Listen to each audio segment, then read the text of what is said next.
长期甲声带病院设立联名的卫福部台南病院，对今年4月份由声带进行外科8分治疗团队来正式进驻。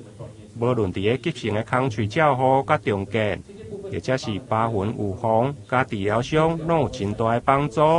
甚至传统无建议开刀治疗的谢祖宗，声带嘛伫个2019年发表台湾第一批使用手术合并放射治疗的国际论文，引进这项先进的8分治疗技术。因为我本身长期在做脂肪干细胞研究，我们知道说，其实脂肪细胞里面都有一些干细胞，它可以让整个疤痕重新再生长、再活化，而且也可以抑制这些发炎。所以不管是在烧烫伤持续长久的这些烧烫伤的这些病人，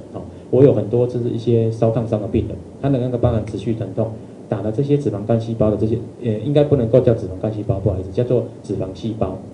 那这些打了这些脂肪细胞之后，它其实它的发炎就会减少，它的疤痕就比较不会疼痛，对它的生活品质其实改善很多。那再加上说这种美容这些效果，其实对病人来讲，不管在美观上或在功能上，都会有一个很好的一个注意。所以这个也是整形外科的专业，从这个抽脂，然后到脂肪的离心，然后怎么样萃取最好的一个部分来做一个移植。声带病院8分治疗团队的进驻，抱着整形外科医师